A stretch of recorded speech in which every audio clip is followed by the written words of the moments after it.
My cousin's sister asked me if she can sleep with my husband for one night. I didn't say yes, but I didn't say no either. So, I braced myself and waited to see what she would do next. My name is Madison and I'm 32 years old. I've been married to Daniel for 6 years. We have a decent life together. Nothing fancy but comfortable. A 3-bedroom house in the suburbs, 2 cars, a dog named Murphy, the kind of life people post about on social media and call blessed. And my cousin's sister is Natalie. She's 28. Beautiful in that effortless way that makes people turn their heads. Long dark hair, green eyes, the kind of smile that could sell toothpaste. She's always been like that. Even when we were kids, she was the pretty one. I was the smart one. That's how our families labeled us. When she asked me that question, we were sitting in my kitchen. It was a Tuesday afternoon. Daniel was at work. Natalie had dropped by unannounced, which she did sometimes. She was drinking coffee from my favorite mug, the one with the chipped handle that I refused to throw away. She said it so casually, like she was asking to borrow a dress. "Madison, I need a favor. Can I sleep with Daniel? Just for one night, maybe 2 at most." I remember my hand freezing halfway to my cup. I stared at her, waiting for the punchline, waiting for her to laugh and say she was kidding. She didn't laugh. Instead, she looked at me with these serious eyes and said, "I know how it sounds, but I have my reasons. Good reasons. I wouldn't ask if it wasn't important." My mouth went dry.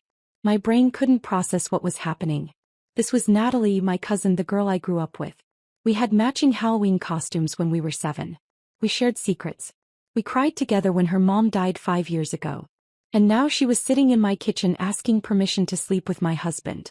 I should have said no immediately. I should have thrown her out of my house.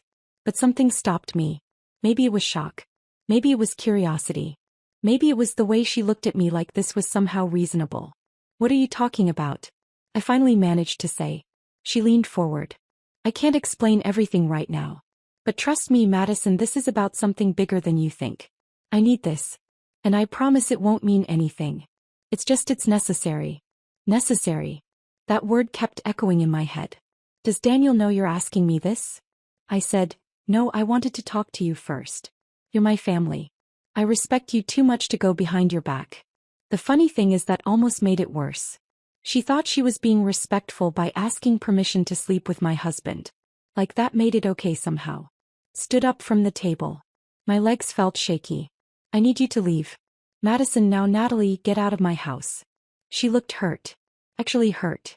Like I was the one being unreasonable. But she picked up her purse and walked to the door. Before she left, she turned back. "Think about it," she said. "Please, I'll explain everything if you just give me a chance. This isn't what you think it is." Then she was gone. I stood in my kitchen for probably 10 minutes just staring at nothing. My whole body felt numb.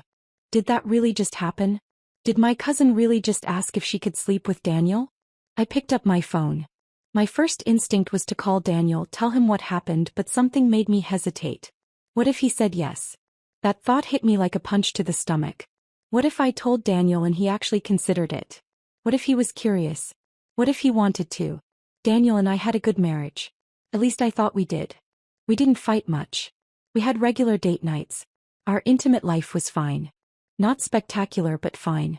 We were comfortable with each other, but comfortable isn't exciting. And Natalie was definitely exciting.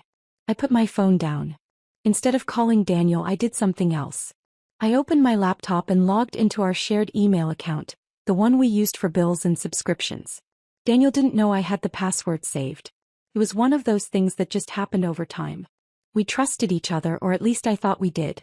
I started looking through his emails. I don't know what I was searching for. Evidence that he and Natalie had been talking. Some explanation for why she would ask such an insane question. I found nothing suspicious. Just work emails, spam, and a receipt from the hardware store. Then I checked his phone bill online. I scanned through the numbers he'd been calling and texting. Most were numbers I recognized. His boss, his brother, his best friend Mike, me. But there was one number that appeared a lot, multiple times a day for the past 3 weeks. Long calls, some lasting over an hour. I didn't recognize the number. My heart started racing. I grabbed my phone and dialed it. It rang 4 times. Then someone picked up. Oh. A woman's voice. Not Natalie. "Who is this?" I asked. There was a pause. "Who are you trying to reach?"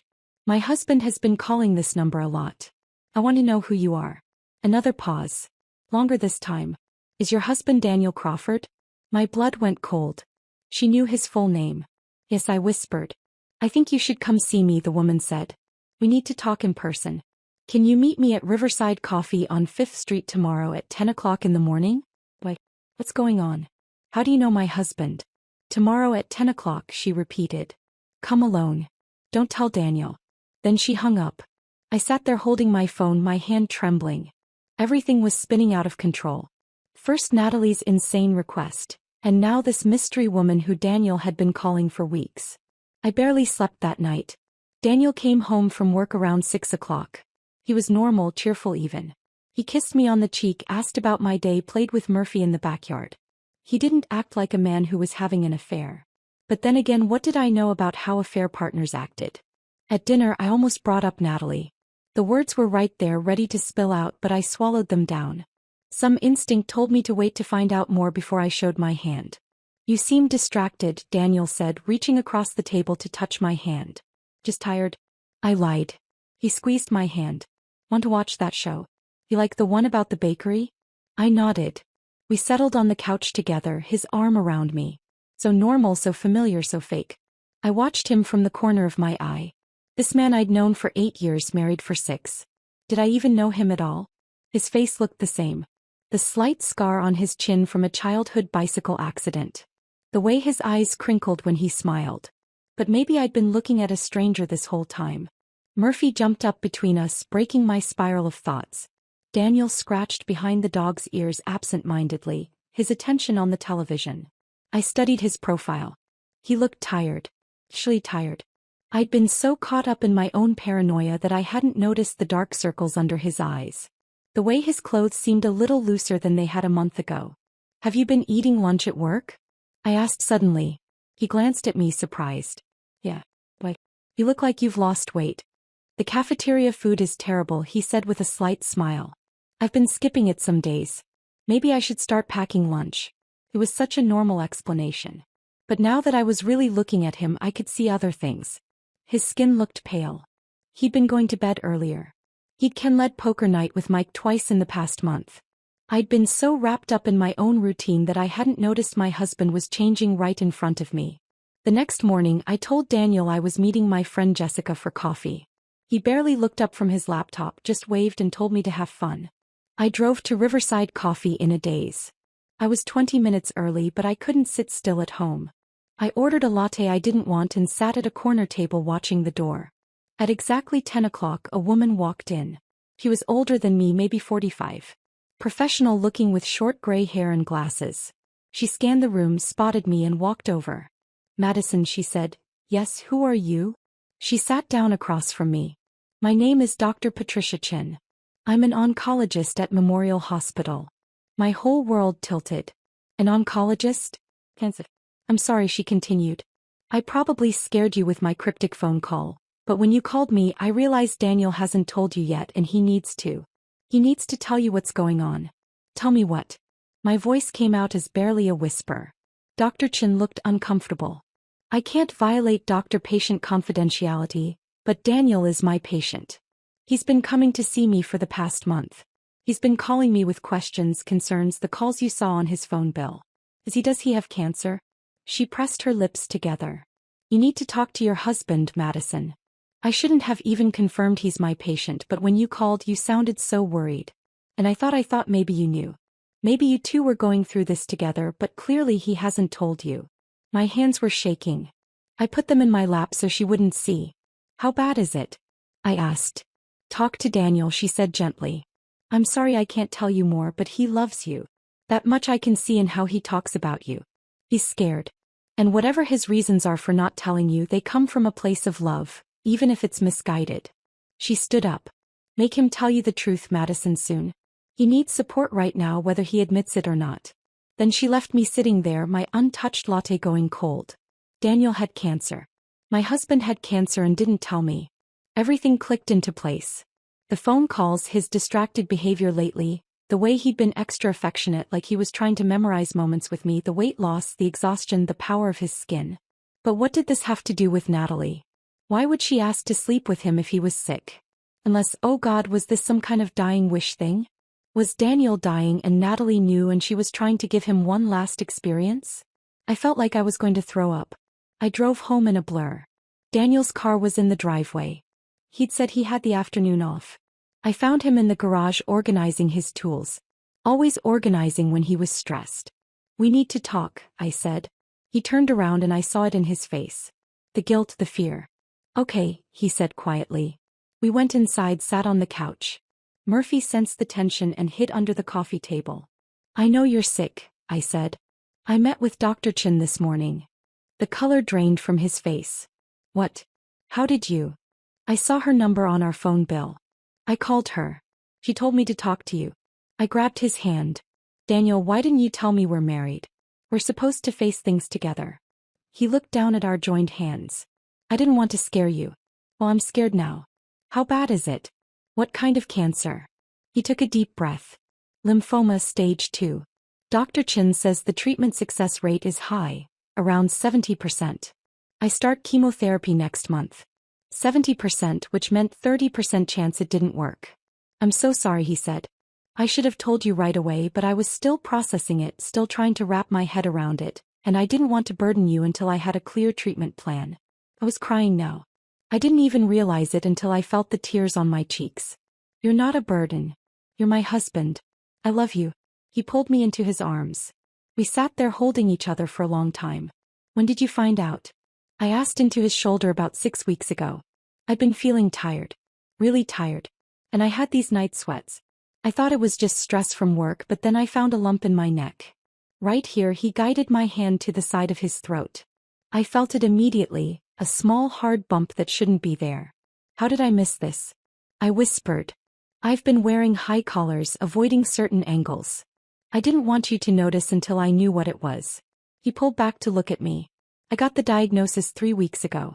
I've been meeting with Dr. Chin to understand my options, to figure out the best treatment plan, to get my affairs in order, your affairs in order. My voice went sharp. Daniel, you talk like you're dying. There's a 30% chance the treatment won't work, Madison. I had to be realistic. I updated our will. Made sure all our accounts are in both our names. Got life insurance. I needed to make sure you'd be okay if something happened to me. I wanted to scream at him for planning my future without me, for treating me like someone who needed to be protected instead of a partner who could handle the truth. But I also understood he was scared. He was trying to control the one thing he could control in a situation where he had no control at all. But then I remembered Natalie. Her insane request. I pulled back. Does Natalie know? Daniel's expression changed. Became guarded. What? Natalie, my cousin. Does she know you're sick? Why would Natalie know? I studied his face. He looked genuinely confused. Not guilty. Not defensive, just confused. She came to see me yesterday. I said slowly. She asked me something. Something really strange. What did she ask? I couldn't bring myself to say it out loud now. Not with Daniel sitting here sick, having just told me about his cancer. It felt wrong. Never mind, I said. It doesn't matter. We need to focus on you, on getting you better. But Daniel wouldn't let it go. Madison, what did Natalie ask you? I looked at him. My husband, the man I'd built a life with, the man who was facing cancer and had been dealing with it alone because he didn't want to worry me. She asked if she could sleep with you. I said, for one night, maybe 2. Daniel's jaw dropped. Actually dropped. He what? She said she had good reasons. That it was necessary. She said it wasn't what I thought. That's insane. Daniel said. He stood up, started pacing. That's absolutely insane. Why would she ask that? I don't know. But now with your diagnosis, I thought maybe she knew. Maybe she thought she was doing something nice for you, like a last wish or something. I don't want to sleep with your cousin, Madison. Sick or healthy. That's crazy. He ran his hand through his hair. And I never told Natalie about my diagnosis. I've barely told anyone, just my brother and Dr. Chin. We stared at each other, both of us trying to understand what was happening. Need to call her, I said. I need to find out what this is really about. I grabbed my phone and dialed Natalie. She answered on the second ring. Madison, I'm so glad you called. Have you thought about what I asked? Natalie, what is this really about? Why would you ask me that? She hesitated. Can I come over? I really can't explain this over the phone. Fine, come over now. I'll be there in 20 minutes. While we waited, Daniel and I sat on the couch in silence. His cancer diagnosis hung in the air between us, heavy and real.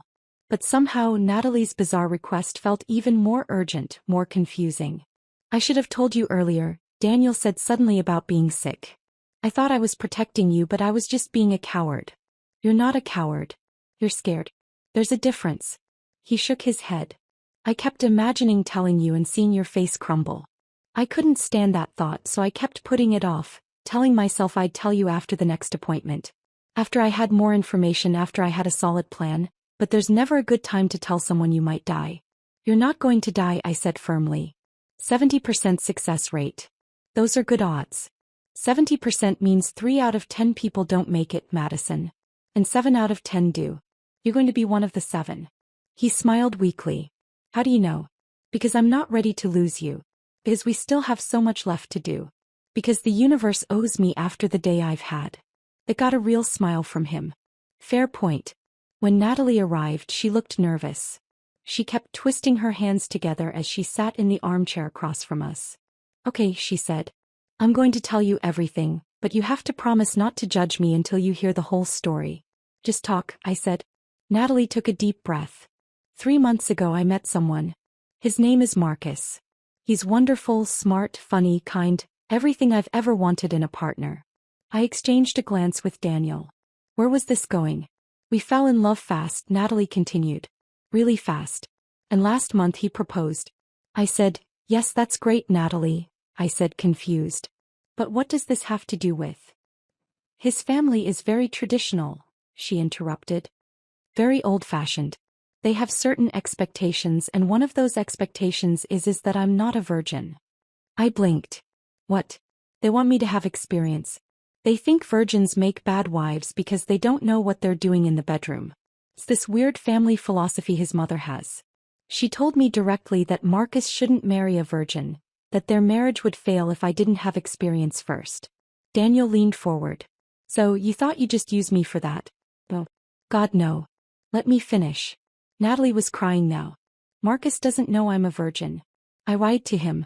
I told him I'd had 2 boyfriends before, but his family wants to meet all my exes. They want to verify that I have a romantic history. And when they couldn't find any record of these imaginary boyfriends, they started getting suspicious.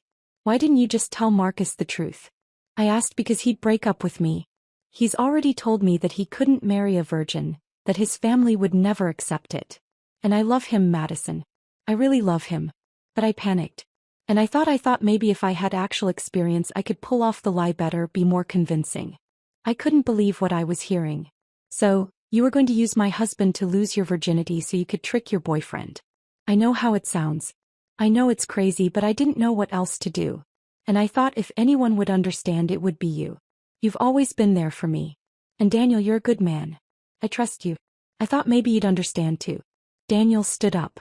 Natalie, I'm going to say this as clearly as possible. No, absolutely not.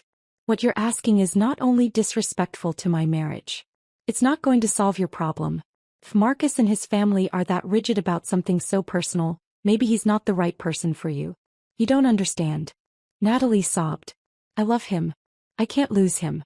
Then tell him the truth, I said. If he really loves you, he'll accept you as you are. And if he doesn't, then he's not worth lying for. Natalie looked at both of us with desperate eyes. You won't help me? Oh. Daniel and I said in unison. She grabbed her purse and stood up. Fine, I'll figure something else out. But don't come crying to me when you need a favor someday. She stormed out. The door slammed behind her. Daniel and I sat in stunned silence. That was the weirdest conversation of my life, Daniel said. Finally. I agreed. Then, despite everything, I started laughing. It bubbled up from somewhere deep inside, probably from stress and shock and relief that it was over. Daniel joined in. Soon we were both laughing so hard we couldn't breathe. I can't believe she thought that was a reasonable request. I gasped. I can't believe she thought we'd say yes, Daniel added. The laughter faded. We looked at each other. The weight of Daniel's diagnosis settled back over us. We're going to get through this, I said. The cancer, the treatment, all of it together. Daniel nodded. Together. We spent the rest of that day talking. Really talking about his fears, his diagnosis, what the treatment would look like, about how we'd handle it financially and emotionally, about our future. He showed me all the paperwork he'd been hiding, medical reports, treatment schedules, insurance documents. There was so much of it, a whole secret life he'd been living parallel to our normal one. I have my first chemo session in 2 weeks, he said. Dr. Chin says the side effects might be rough. Nausea, fatigue, hair loss. She's prescribed some medications to help, but she warned me it's still going to be hard. I'll be there, I said. For all of it, every appointment, every treatment, every hard day. You don't have to. Yes, I do. That's what marriage means. In sickness and in health. Remember? We said those words to each other. Daniel's eyes filled with tears. I'm scared, Madison. Me too, I admitted. But we're scared together. That's better than being scared alone. That night we lay in bed holding hands. Neither of us could sleep. The moonlight came through the window, casting shadows across the ceiling. Do you remember our first date? Daniel asked suddenly. The Italian restaurant. You spilled wine on your shirt. I was so nervous. You were so beautiful. I kept thinking you were out of my league. I kept thinking the same thing about you, I said. He turned to look at me. I want more time with you. I want decades more. I want to grow old and complain about our aching joints and yell at kids to get off our lawn. Then fight for it, I said. Fight for us. Fight for that future. I will, he promised. 3 days later, Natalie called me. She was crying hysterically. Madison, I need your help. Please. Something terrible happened. Against my better judgment, I invited her over. She showed up with red, swollen eyes. She'd clearly been crying for hours. Marcus broke up with me, she said. He found out I was lying about my exes. Someone from his family hired a private investigator. They dug into my background and found out I've never had a serious relationship, never even dated anyone for more than a month. I wanted to feel sympathy for her, but honestly, I was still angry about what she'd asked me. I'm sorry that happened, I said stiffly. No, you're not, Natalie said. You think I deserve it, and maybe I do, but Madison, it gets worse. How could it possibly get worse? She pulled out her phone and showed me a screenshot. It was a message from someone in Marcus' family. It said, "We know what you tried to do. We know you approached your cousin's husband. You're disgusting. We're telling everyone about this." My stomach dropped. How did they find out? I don't know, but they did. And now they're spreading it around. My reputation is destroyed. Everyone thinks I'm some kind of homewrecker. Even though nothing happened, I felt a headache forming behind my eyes. Natalie, I don't know what you want me to do about this. Tell people the truth. Tell them that nothing happened. That you and Daniel said no. The truth, I said. The truth is that you asked if you could sleep with my husband. That is what happened. Please, Madison, you're my family. You're all I have left. She looked so broken, so lost. Part of me wanted to help her, but another part of me was exhausted. Exhausted from everything. From Daniel's diagnosis, from her drama, from all of it. I'll think about it, I said. But right now I need you to leave. I have my own problems to deal with.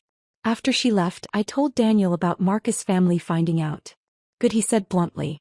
Maybe she'll learn that actions have consequences. But I couldn't shake the image of Natalie's tear-streaked face. She'd made a terrible decision. Yes, but she was family, and family meant something even when they screwed up. Over the next week, things escalated. Natalie's story spread through our extended family like wildfire. My Aunt Rita called me at 7 in the morning demanding to know what happened. My Uncle Paul wanted details. My grandmother called crying, saying she couldn't understand why young people made such poor choices these days. I stuck to the facts. Natalie asked an inappropriate question. We said no. That was it. Some people sided with us. My cousin Amber said she would have thrown Natalie out on the street immediately. Daniel's sister Jennifer said she couldn't believe Natalie would even think to ask such a thing. Other people thought I was being too harsh on Natalie. My Aunt Rita said, everyone makes mistakes and family should forgive. Some distant cousin I barely knew posted on social media about how society judges women too harshly for their intimate choices. Some people thought the whole thing was blown out of proportion. My dad called and said it sounded like Natalie was having some kind of breakdown and needed professional help, not judgment. The family group chat exploded. I muted it after the 100th message.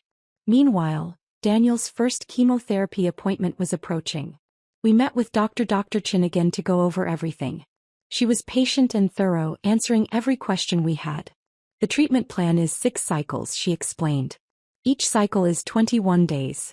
You'll come in for treatment on day 1, then have recovery time.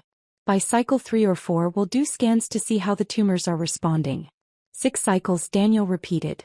That's 4 months, give or take. Yes. Some patients need more time between cycles if their body needs extra recovery. Some sail through. Everyone responds differently. She handed us a thick packet of information. Side effects, dietary recommendations, warning signs to watch for. It was overwhelming.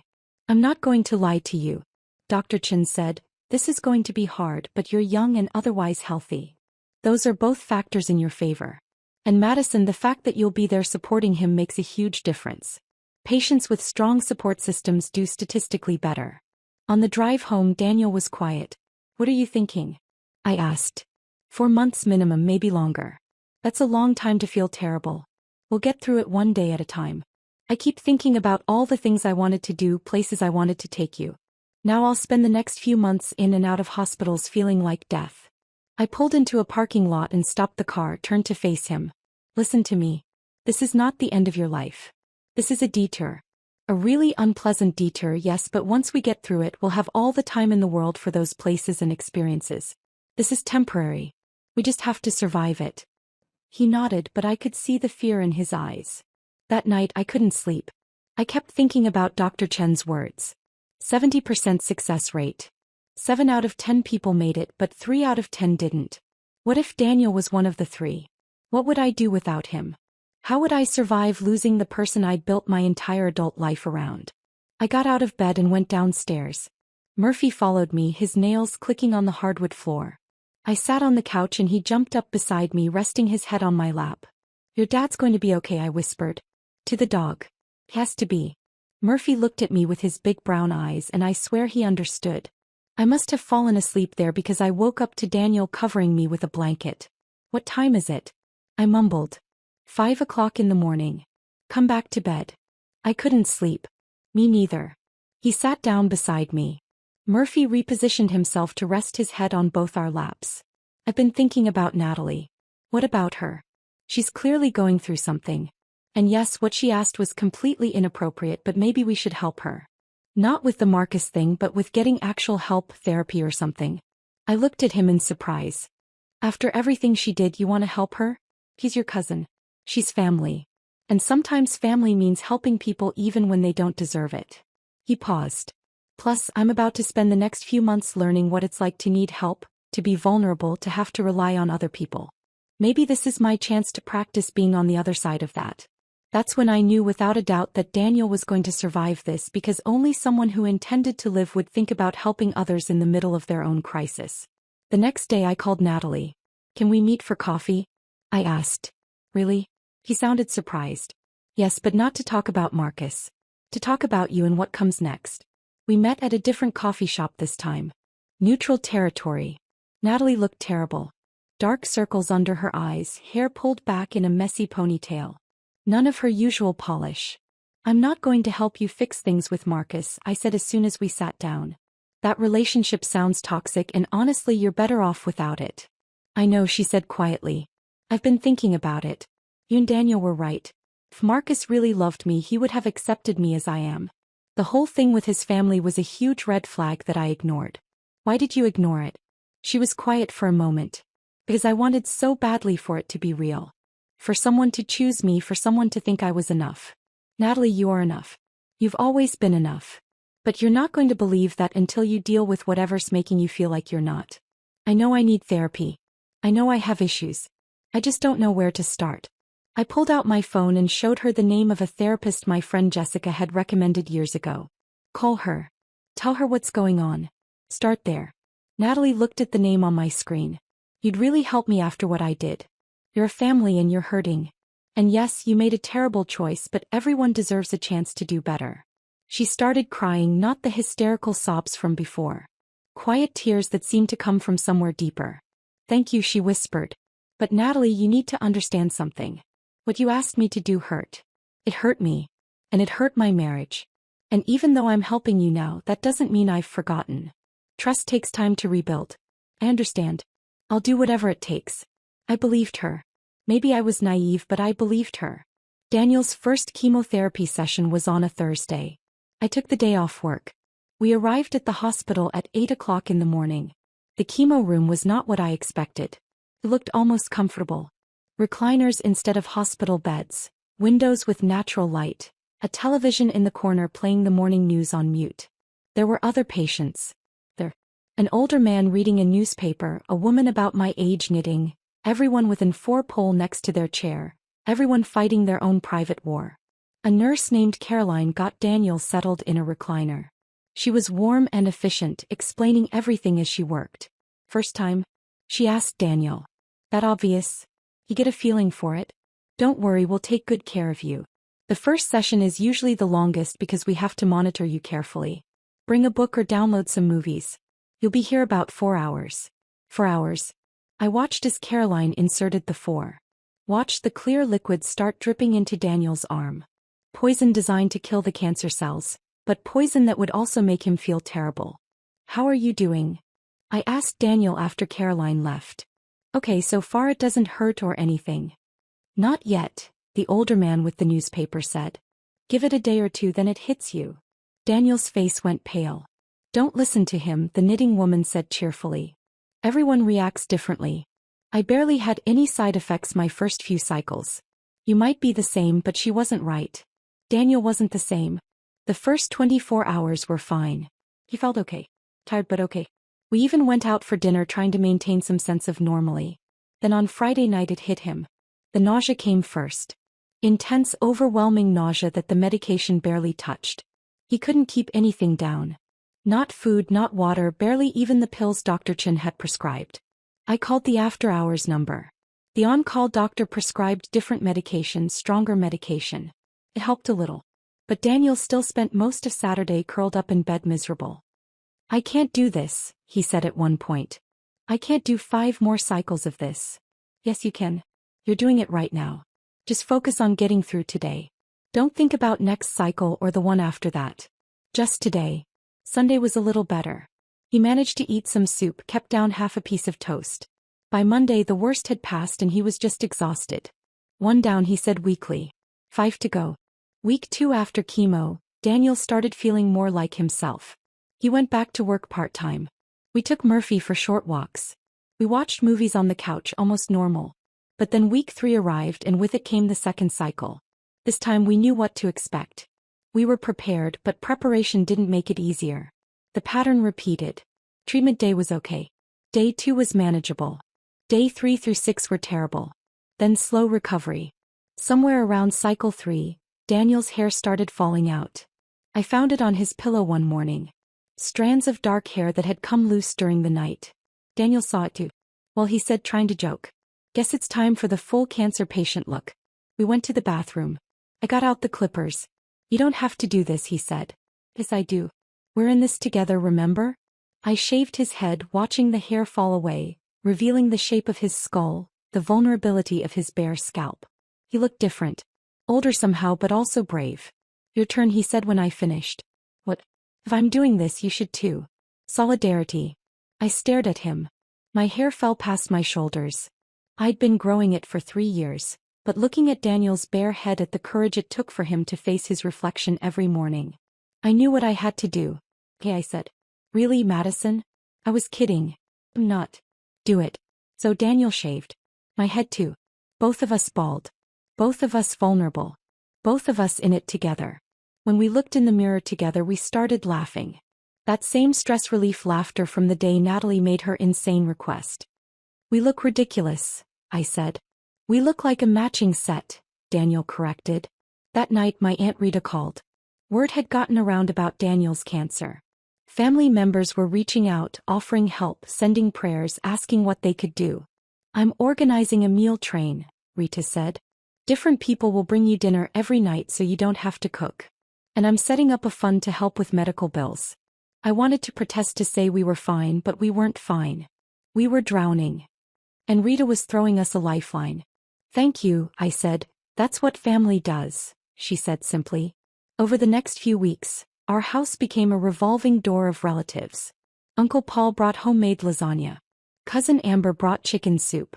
My dad brought groceries. Daniel's brother brought movies and sat with Daniel during his bad days so I could go to work. Even my grandmother came by, though she was pushing 85 and barely drove anymore. She brought Daniel her special tea blend and told him stories about when she had pneumonia in 1965, and everyone thought she was going to die, but she didn't because she was too stubborn. "You're stubborn too," she told Daniel. "I can see it in your eyes. You're going to beat this thing." And through it all, Natalie stayed away. She texted occasionally asking how Daniel was doing if we needed anything, but she respected our space. She didn't push until one day about 3 months into Daniel's treatment. She showed up unannounced. I answered the door and there she was holding a plant. "I know I should have called first," she said. "But I needed to see you, both of you." "That's okay." Daniel was having a good day. He was on the couch reading a book. He looked up when Natalie walked in. "Hey," he said. "Hey." She held out the plant awkwardly. "I brought this. It's supposed to purify air or something. I read that can help with everything." I took the plant. It was a piece. "Lily appropriate." "Thank you," I said. Natalie sat down in the armchair, the same one she'd sat in months ago when she made her terrible request, but she looked different now. Calmer, more grounded. "I've been in therapy," she said, 3 times a week. "My therapist says I have attachment issues stemming from losing my mom and that I was using relationships to try to fill a void that can't be filled by another person." "That sounds hard," Daniel said. "It is, but it's also helping. I'm learning things about myself, patterns I've been repeating since I was a teenager, ways I've been sabotaging my own happiness." She looked at both of us. "I came here to apologize. Really apologize. Not the half-hearted kind I gave before. I was desperate and scared and I made a choice that could have destroyed your marriage. And I didn't even think about that. I only thought about myself and what I needed." "We forgive you," I said. She looked surprised. "Really? Really? You're getting help. You're doing the work. That's all we can ask for. How are you doing?" Natalie asked Daniel. "Really doing? Honestly, some days are terrible. Some days are okay. Today is an okay day. The tumors are shrinking. Dr. Chin is pleased with my progress, but I still have 3 more cycles to go." "You're going to make it," Natalie said with certainty. "I know you are." "How do you know?" "Because Madison won't let you die and neither will the rest of us. You have too many people fighting for you." After Natalie left, Daniel turned to me. "That was unexpected. People can change," I said. "Sometimes they just need the right motivation. Cycles 4 and 5 were brutal. Maybe the cumulative effect of the drugs. Maybe just bad luck. But Daniel was sick more often than not. He lost more weight. His skin took on a gray tone. His energy disappeared. There were days I wondered if we'd made the right choice. If putting him through this treatment was worth it. If we should just stop and let whatever was going to happen. But then I'd see him playing with Murphy, laughing at something on television, reaching for my hand in the middle of the night, and I'd know we had to keep fighting. The scans after cycle 5 showed significant improvement. Dr. Chin showed us the images. The tumors had shrunk by over 60%. "This is excellent progress," she said. "1 more cycle and we'll do another scan. If the tumors continue to shrink, we might be able to say you're in remission." Remission? That word felt like a miracle. "What happens after remission?" I asked. "Monitoring, regular scans, blood work. Lymphoma can come back. So we'll watch carefully. But if you stay in remission for 5 years, the chances of recurrence drop dramatically." Cycle 6 was the hardest yet. Maybe because we were so close to the end. Maybe because Daniel's body was exhausted from months of poison. Maybe because we knew this was it. The last push. Daniel was admitted to the hospital for 3 days during cycle 6 because his white blood cell count dropped dangerously. I slept in the chair beside his bed watching the monitors, counting his breaths. On the second night he opened his eyes and found me watching him. "You should go home," he whispered. "Get real sleep. I'm exactly where I need to be. Madison, I need to tell you something just in case." No, just in case, you're going to be fine." "But if I'm not," Daniel, stop. "Let me say this, please." He took my hand. "Something happens to me, I want you to be happy. I want you to live. Really live. Not just survive. Find someone new if you want. Travel. Do all the things we planned. Don't let losing me stop you from having a full life." I was crying. "You're not going anywhere. You're going to be here to do all those things with me." "I hope so. God, I hope so. But if I'm not, promise me you'll live. Promise me you'll fight." "I am fighting. I'm fighting so hard, Madison. But I'm tired." I know you're tired. But we're almost there. One more week. Just one more week of feeling terrible. And then we get to find out if it worked. If you're in remission. If we get our future back. He closed his eyes. One more week.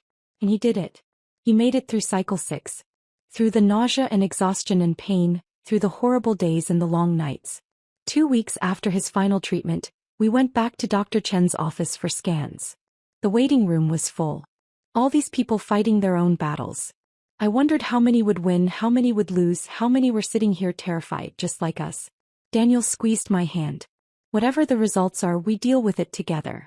Together, I agreed. The scan took an hour. Then we waited another excruciating hour for Dr. Chen to review the results. When she finally called us into her office, I couldn't read her expression. Daniel, she said, Madison, I have good news. My heart leaped into my throat. The tumors are gone. Completely gone. You're in remission. Daniel started crying. I started crying. Dr. Chen was smiling. We'll continue to monitor you closely, she said. Monthly appointments for the first 3 months, then every 3 months for the first year, but for now you're cancer-free. Cancer-free. We celebrated that night. Just the two of us. A quiet dinner at home. Daniel still didn't have much appetite. Still looked thin and tired, but he was alive and cancer-free. We did it, he said, raising his water glass. We actually did it. You did it, I corrected. You fought. You survived. We survived. This was never just my battle, Madison. It was ours. Over the next few months, Daniel slowly recovered. His hair grew back thicker and darker than before. He gained weight.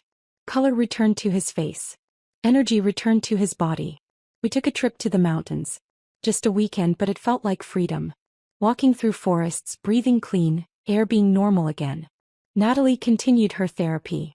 She got a new job, moved to a new apartment, started building a life that was truly hers instead of one designed to please someone else.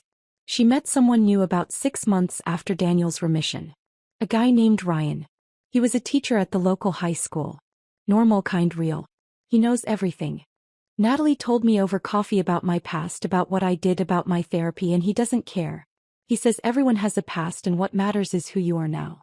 It's good. I said, that's how it should be. I'm taking things slow this time. Really slow. No rushing. No lying. Just being honest and seeing what happens. I'm proud of you, I said. She looked at me with tears in her eyes. I'm proud of me too. 2 years after Daniel's diagnosis, we got the news that he'd made it to the 2-year remission mark. Dr. Chen said his chances of the cancer returning were dropping every day. 3 years after, we started talking about the future again. Really talking.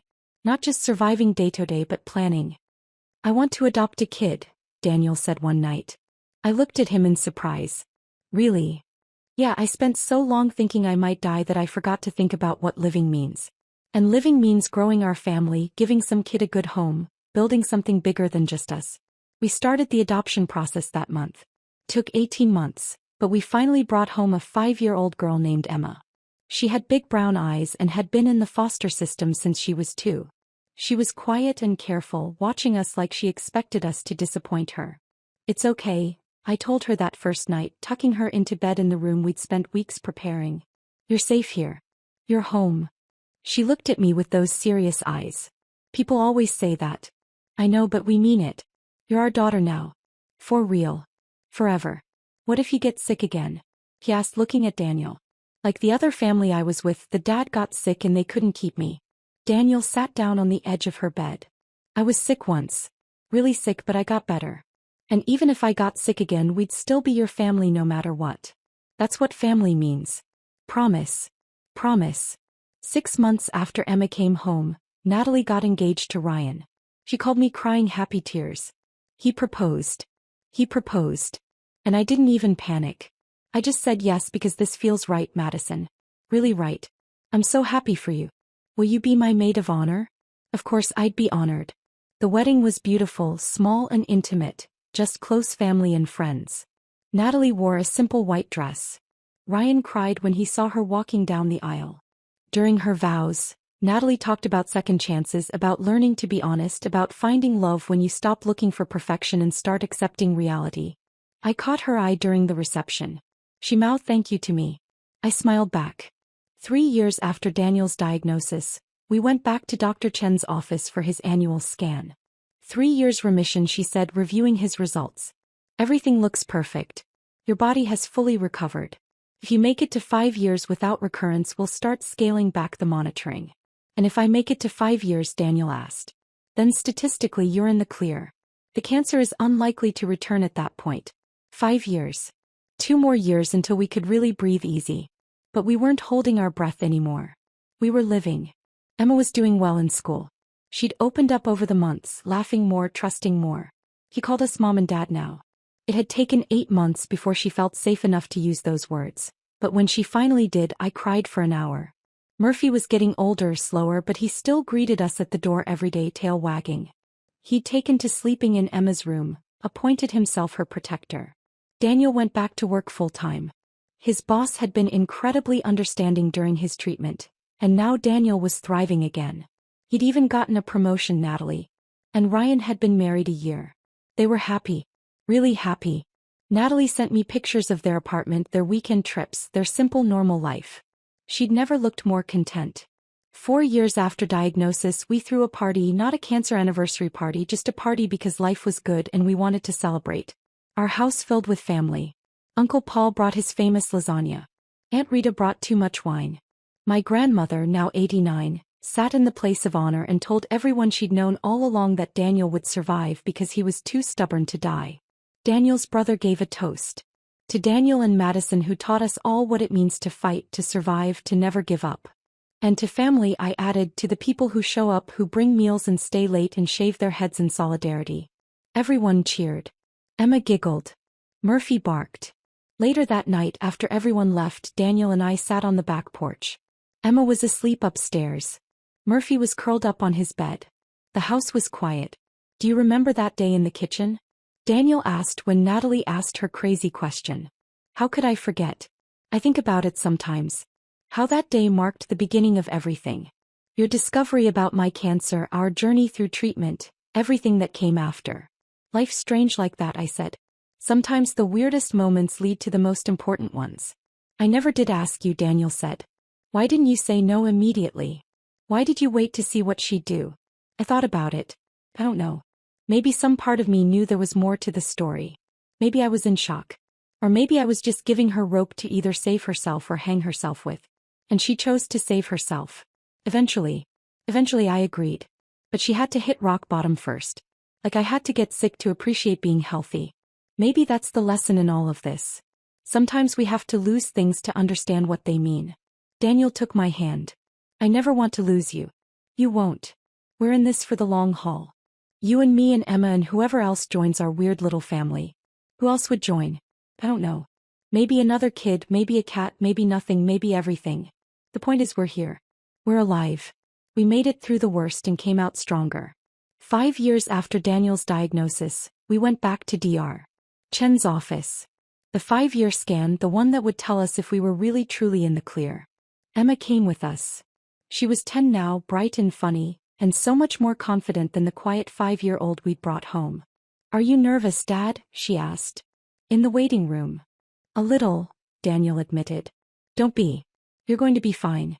You're too stubborn to let cancer come back. He laughed. You've been spending too much time with your great-grandmother. Dr. Chen called us back, reviewed the scans, looked at us with a smile. 5 years, completely clear, no signs of cancer, no markers in your blood work. Daniel, I'm officially releasing you from my care. You'll need regular checkups with your primary care doctor, but you don't need to see an oncologist anymore. Daniel exhaled, a breath he'd been holding for 5 years. It's really over, he asked. It's really over. You beat it. We went out for ice cream after. The 3 of us celebrating with sundaes and laughter. Emma got chocolate sauce all over her face. Daniel tried to wipe it off but only smeared it more. I took a picture of them both, messy and happy and alive. That night I got a text from Natalie. Heard the good news. So happy for you all. Dinner. This weekend we went to dinner at Natalie and Ryan's place. Their apartment was cozy and full of plants. Ryan cooked pasta. We drank wine. Emma played with their cat. At one point Natalie and I found ourselves alone in the kitchen. Can I tell you something? She said. Of course. That day I asked you about Daniel. That was my rock bottom. The worst version of myself. And I'm so grateful you didn't completely cut me off, that you gave me the chance to become someone better. You did the work, Natalie, not me. But you held the space for me to do it. You could have told everyone what a terrible person I was. You could have turned the family against me, but you didn't. You told the truth, but you also gave me room to grow.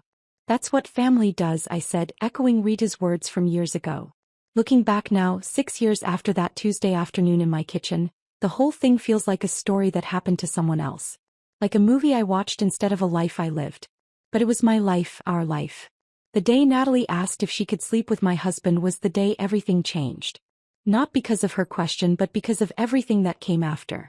It was the day I discovered Daniel was sick. The day we started our real fight. The day we learned what marriage actually meant. Not the easy parts.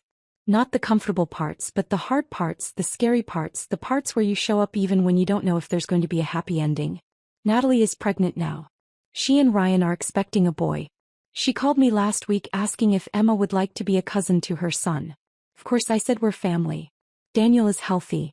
Truly healthy. He runs now. Something he never did before the cancer. He says surviving made him want to really live. Emma is thriving. Top of her class, member of the school choir, happy.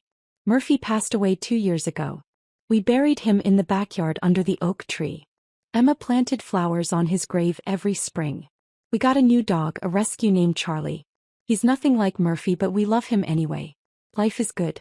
Not perfect, but good. Sometimes I still think about that moment. Natalie sitting in my kitchen asking her impossible question. Me frozen in shock and confusion.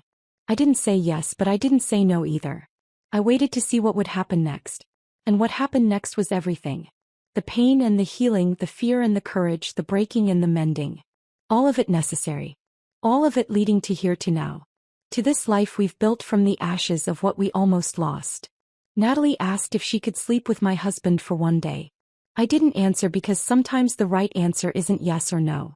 Sometimes the right answer is silence, waiting, watching, letting the story unfold. And 6 years later, I'm glad I waited because the story that unfolded was so much bigger than that single question. It was a story about survival, about family, about second chances, about the fact that sometimes the worst moments lead to the best outcomes. About learning that strength isn't about never falling down. It's about getting back up again and again and again until finally you're standing and the sky is blue and your daughter is laughing and your husband is healthy and your cousin has found her own happiness and you realize that somehow impossibly everything turned out okay. Not because of one perfect choice, but because of 1,000 imperfect choices that somehow added up to something beautiful. That's life. Messy and complicated and sometimes completely absurd, but also worth fighting for, worth surviving for. Worth showing up for day after day even when you don't know how the story ends. Because the ending isn't the point. The living is the point.